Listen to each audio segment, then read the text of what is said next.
Hello and welcome back to the Baggies Podcast YouTube channel, where of course we're giving you all the latest news, views and opinions on all things Albion. The Matchday vlogs are back. It's West Bromwich Albion versus QPR at the Hawthorns today, a 3 o'clock kickoff.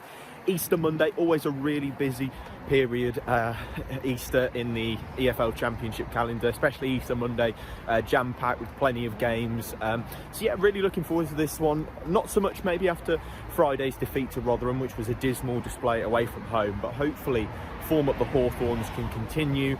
Of course, only conceding one goal in the last 10 matches at the Hawthorns is massive for us. QPR coming into this game in poor form. I think they've only won 2 of the last 24 championship matches, so they're really in a losing habit at the moment. But Albion, seemingly when the pressure's been on to get into the playoffs, the opportunity's been there to get into the playoffs, they've struggled. So yeah, gonna be a big game. Of course, seeing what Action for Albion are doing, of course, in the 12th minute of the match with everybody coming into the ground. That'll be interesting to see. We'll hopefully get that on film. Yeah, interesting to see what's going to happen today. Huge game both on and off the pitch for Albion, so looking forward to it. Make sure you subscribe for more content like this, and yeah, comment your thoughts on the game below. If you were there, if you watched from home, drop your comments down below and make sure to subscribe. Let's head to the Hawthorns for West Brom versus QPR. Dicky, 8 Amos, 9 Lyndon Dykes, 10 is Joe, 14 captain Chris Martin, 15.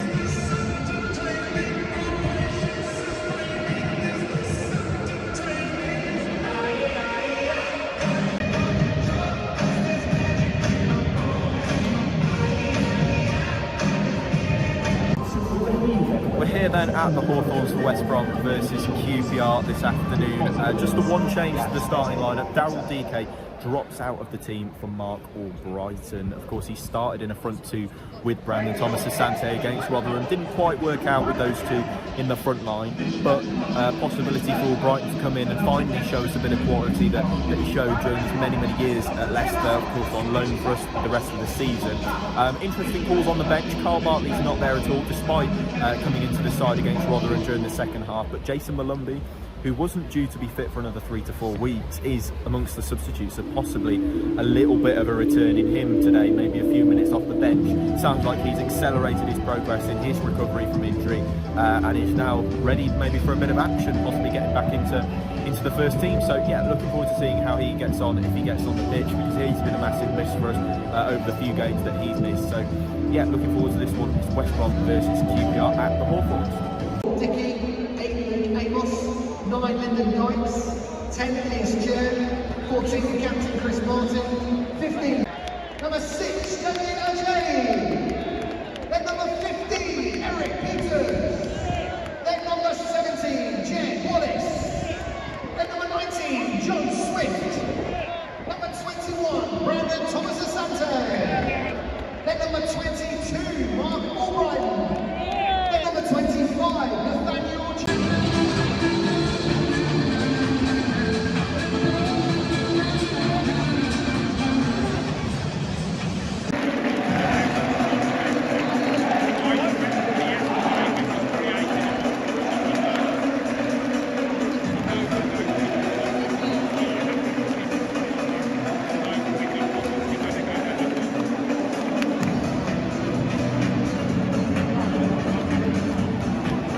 So here are the teams starting with the visitors. QPR in goal number 1, Semi Ajayi, 2 and 3 Jimmy Duck, 4 Rob Dickey, 8 Griffiths, 9 Lyndon Dykes, 10 is Chair, 14 captain Chris Martin, 15 Sam Field, 22 Kenneth Powell, 26 Neil Halligan, 37 Albert Lindon.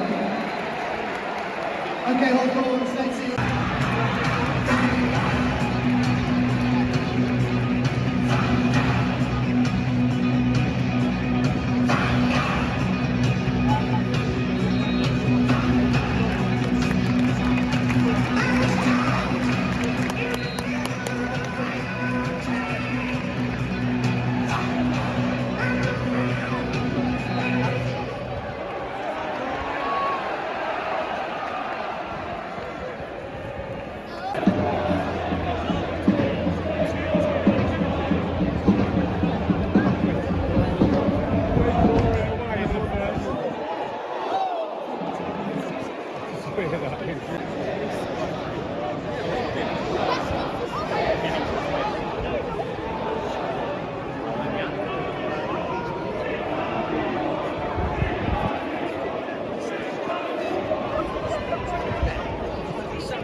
There we go then, West Brom 2, QPR 2. Another performance not too dissimilar to Friday's game against Rotherham. Another disappointing game really. Obviously this time coming out with a point, which I suppose comes as a positive, but to be 2-0 up against the side fighting for relegation. And I wouldn't even say that they put in as good of a performance as Rotherham, to be honest. I thought they were, you know, the only times they came into the game was when they scored, and I think that's quite damning for Albion, is that, you know, one team scores, they take their step forward into the game, and then Albion decides to take their step back out of it. And I thought, yeah, I don't think Corbrand got things necessarily wrong with the players that he's got to choose from today. I thought that he picked the right lineup from those that he had available. I thought Thomas-Asante had a very good game. As for the defence, I thought we looked very shaky. I thought that we were kind of pushed about by QPR, especially towards the latter stage of the game. Of course, the first goal was far too easy for them, for Ilias Chair to just swing that ball in to Dykes, who could just nod it on without really much of a challenge inside the area. And then you look at the second goal, you see a mistake from Josh Griffiths, and he's obviously owned up to that. There's not really too much you can do, you know, in terms of the team in preventing that one, but quite a lot of the time Albion looking to go back rather than forwards, especially in the latter stages of the game when you're looking to win, you're looking to take the game to a side who are down in the relegation battle. But instead they let QPR come onto them, and I think that's where the game's been lost ultimately not lost, the points have been lost ultimately today. The points have been dropped, is the way that when QPR decided they wanted the game, they stepped forward, and Albion stepped back and let QPR come onto them, especially in those final 20 minutes. Very nervy actually.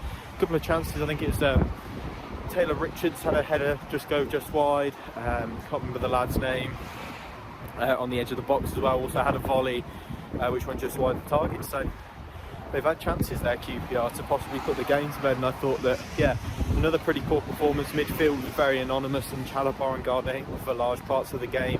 Thankfully Malumbi looks to be coming back to fitness. Yokushlu possibly as well next week, maybe against Stoke we can see him. So yeah, just really disappointing again to drop points, and the playoffs are beginning to ebb away from Albion, and I don't want to say it's over, but I mean, it's looking as good as when you're dropping points, and those were two big games against Rotherham and QPR to pick up 6 points, and you've come away with one. So yeah, really disappointing. But that's the end of this Matchday vlog.